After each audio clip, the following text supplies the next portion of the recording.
오늘은 4월 25일 열왕기상 9장 10절부터 28절까지입니다. 11절부터 볼게요. 갈릴리 땅의 성읍 20곳을 히람에게 주었으니 이는 두로 왕 히람이 솔로몬에게 그 온갖 소원대로 백향목과 잣나무와 금을 제공하였습니다. 히람이 두로에서 와서 솔로몬이 자기에게 준 성읍들을 보고 눈에 들지 아니하여 이르기를 내 형제여 내게 준 이 성읍들이 이러한가 하고 이름하여 가불 땅이라 했더니 그 이름이 오늘까지 있느니라. 여기 보면 그 솔로몬이 성전을 건축하고 왕궁을 건축하는데 건축 재료들이 필요했을 거 아닙니까? 그 재료들을 우리가 이미 보았던 것처럼 두로 왕 히람에게 부탁을 했고요. 두로 왕 히람은 다윗과 친밀감을 유지했던 사람이었기 때문에 솔로몬에게 제공했어요. 백향목을 제공하고 잣나무를 제공하고 금을 제공했어요. 그래서 하나님의 성전 건축과 솔로몬의 왕궁 건축은 사실은 이 두로 왕 히람의 도움이 컸죠. 그리고 이제 계약서대로 이제 비용을 지불해야 되는 겁니다. 근데 솔로몬이 이 히람에게 땅을 주는데요. 어떤 땅을 주냐면 본문을 보니까 갈릴리에 있는 그 성읍 20개를 줘요. 우리가 볼 땐 와, 땅을 20개나 줘버렸네, 왕에게. 대단히 많이 줬네 라고 할 수 있지만 히람은 그걸 마음에 들어 하지 않아요. 왜냐하면 그 땅을, 받은 땅을 봤더니 쓸모없는 땅인 거예요, 전부 다. 뭐 농사를 지을 수 있는 땅도 아니고 한마디로 쓸모없는 땅 20개를, 성읍을 히람에게 준 겁니다. 히람이 얼마나 자존심이 상하고 섭섭했겠어요? 땅은 받긴 받았지만 쓸모가 없어. 그래서 그 땅 이름을 뭐라고 말합니까? 13절에 보니까 가불이라고 표현하고 있어요. 가불 땅은 쓸모없는 곳이라는 뜻이거든요. 그러니까 이렇게 이름을 줬다는 것은 솔로몬을 통하여 이 땅 이름을 이야기할 때마다 솔로몬을 비웃기 위해서요. 여러분, 이때부터 솔로몬은 조금씩 중요한 것을 잃어버리기 시작합니다. 왜냐하면 하나님의 성전 건축이 그렇게 중요한 거 아닙니까? 왕궁 건축은 중요한 게 아니에요. 하나님의 성전 건축은 다윗 왕도 하려고 했는데 못했고 하나님의 은혜로 솔로몬이 성전 건축을 한 거잖아요. 그렇게 중요한 성전 건축을 했으면 그 아름다운 성전 건축을 이룰 수 있도록 제공했던 히람에게 백향목, 잣나무, 금을 제공했던 그 히람에게 섭섭지 않게 보상을 해줘야지만 맞는 거예요. 그렇지 않아요? 여러분 그렇지 않습니까? 내가 정말로 중요한 일이 있는데 그 중요한 일을 누군가 도와줬어요. 그러면 선물을 줄 때 여러분들 어떤 걸 주겠어요?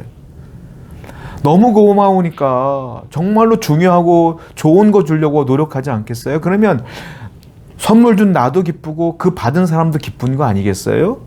그런데 솔로몬은 가만 보니까 쓸모없는 땅이 있거든. 그거 다 골라서 히람에게 줘버린 거예요. 히람이 섭섭합니다. 여러분, 뭔가 중요한 걸 솔로몬이 놓치기 시작합니다. 처음에 하나님의 성전 건축을 그렇게 중요하게 여겼던 솔로몬의 마음이 뭔가 이상한 변화가 일어나기 시작하는 거예요. 이때 조심했어야 돼요, 여러분. 성도 여러분, 여러분들의 지금 인생을 돌아보면서 지금 내가 하나님과 나 사이에 뭔가 중요한 걸 잃어버리고 있지는 않은가요? 한번 점검해 보십시오. 예전에 나는 하나님께 이러이러했는데 지금은 그렇지 않나요? 이렇게 열심히 했는데 지금은 그렇지 않나요? 체크를 잘 해보셔서 내가 만약에 과거에 나보다 더욱더 하나님을 향하여 나가는 것들이 줄어든다면 다시 멈추고 회개하고 기도함으로 하나님께 나가야 될 줄로 믿습니다. 20절부터 보겠습니다. 이스라엘 자손이 아닌 아모리 사람과 헷 사람과 브리스 사람과 히윗 사람과 여부스 사람 중 남아있는 모든 사람. 솔로몬은 그 이후에도 성전과 왕궁을 건축한 이후에도 계속 건축을 합니다. 성벽도 건축하고요. 여러 가지를 다 건축하기 시작해요. 근데 23절을 보니까 관리자만 몇 명이냐면은 관리자만 550명이었다 이렇게 써 있어요. 그러니까 일을 관리하는 사람만 550명이니까 얼마나 많은 노동력이 필요했겠어요. 그러다 보니까 이스라엘 사람들만 가지고서는 일을 할 수가 없는 거예요. 20절을 보니까 그래서 이 건축을 위해서 성벽 건축부터 시작해서 자기가 원하는 건축물을 다 만들기 위해서 솔로몬은 이때부터요. 수단과 방법을 가리지 않습니다. 20절 보니까 이스라엘 자손이 아닌 아모리 사람, 헷 사람, 브리스 사람, 히윗 사람, 여부스 사람 중 남아있는 모든 사람들을 다 불러다가 일을 시키는 거예요. 일당을 주어가며. 지금 제가 나열했던 이 사람들은 하나님께서 가나안 정복할 때에 명령했던 사람들이에요. 뭡니까? 다 진멸하라. 그들은 우상을 갖고 올 사람이니까 다 진멸하라 했는데 진멸하지 않았어요. 그래서 그 사람들이 남아 있었단 말입니다. 그런데 그 남아있는 그 사람들을 향하여 돈을 주어가면서 그 사람들이 사회활동할 수 있을 정도로의 길을 활짝 열어준 사람이 누구냐? 솔로몬이다라는 겁니다. 그래서 그들은 어떻게 함께 나중에 그들이 섬겨왔던 우상을 섬기며 이스라엘 전체 나라가 우상으로 덮여버리는 시작점이 여기부터 시작되는 것이다 라는 것이죠. 솔로몬이 뭔가 자꾸 이상해지기 시작합니다. 솔로몬이 자꾸 변화되기 시작합니다. 변질되기 시작합니다. 성도 여러분, 솔로몬이 마음이 뭐한 거예요? 느슨해진 겁니다. 할 거 다 하니까 느슨해진 거예요. 느슨해질 때 이런 실수가 벌어져요. 악한 마귀는 우리에게 느슨함을 줍니다. 긴장감을 주는 건 성령님이세요. 항상 악한 마귀를 경계하라고 말씀하시는 분은 성령님이세요. 마귀는 우리에게 느슨함을 줘요. 왜? 본인이 내 마음에 침범해야 되기 때문에 느슨함을 줘요. 우리는 평안하되 기뻐하되 감사하되 늘 긴장감을 놓쳐서는 안 된다라는 겁니다. 우리가 한 걸음 한 걸음 갈 때마다 마귀는 함정을 파놨기 때문에 그래요. 오늘도 영분별의 은사를 가져서 하나님께 늘 구하면서 영적인 전쟁에 승리하는 여러분 되기를 축원드립니다. 절대 영적인 마음이 느슨해져서는 안 된다라는 것이죠. 22절입니다. 다만 이스라엘 자손은 솔로몬이 노예로 삼지 아니하였으니 그들은 군사와 그 신하와 고관과 대장이며 병거와 마병의 지휘관이 됨이었더라. 솔로몬에게 이를 감독하는 우두마리 550명이 있어 일하는 백성을 다스렸더라. 솔로몬이요, 이스라엘 백성들은 노예로 삼지 않았대요. 참 이것도 재밌어요. 자기 백성을 어떻게 노예로 삼아요? 당연한 거죠. 그 말은 무슨 말이 있어요? 솔로몬은 웬만한 사람들 다 노예로 삼았다 이 말입니다.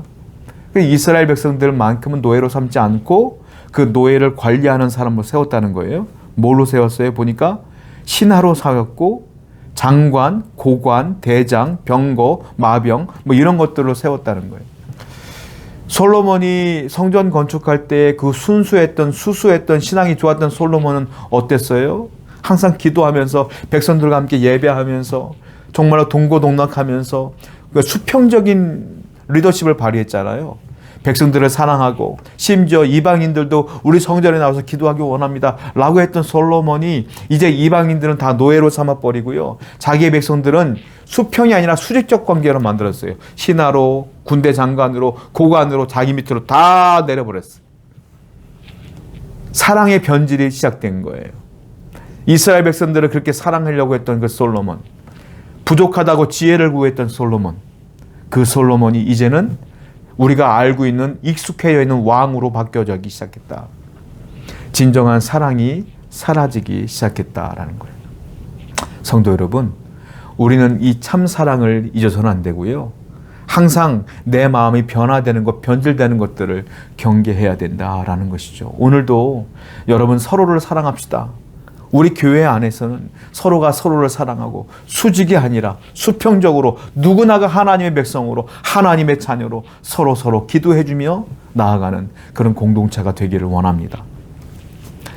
26절입니다. 솔로몬 왕이 에돔 땅 홍해 물가에 엘롯 근처 에시온 게벨에서 배들을 지은지라. 히람이 자기 종 곧 바다에 익숙한 사공들을 솔로몬의 종과 함께 그 배로 보내매 그들이 오빌에 이르러 거기서 금 420달란트를 얻고 솔로몬 왕에게로 가져왔더라. 이제 솔로몬 왕에게는요, 이 마음에 다른 것들로 채워지기 시작했어요. 예전에는 하나님의 것들로만 채워졌었거든요. 근데 지금은 그 하나님의 것들이 비워지기 시작하고 엉뚱한 것들로 채워지기 시작합니다. 그게 뭐겠어요? 본문 보니까 금입니다. 금에 눈이 돌아가기 시작해요.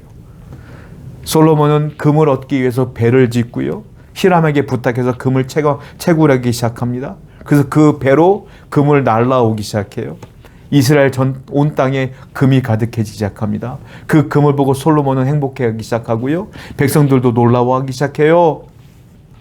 하나님으로 만족했던 솔로몬이 금으로만 만족하기 시작하는 거예요. 여러분, 우리 안에 무엇이 들어있습니까?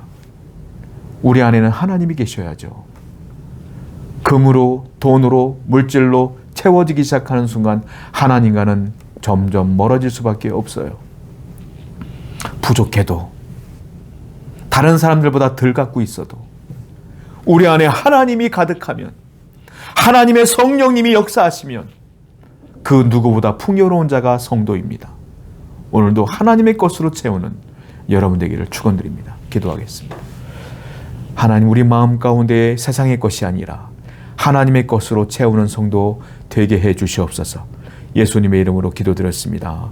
아멘.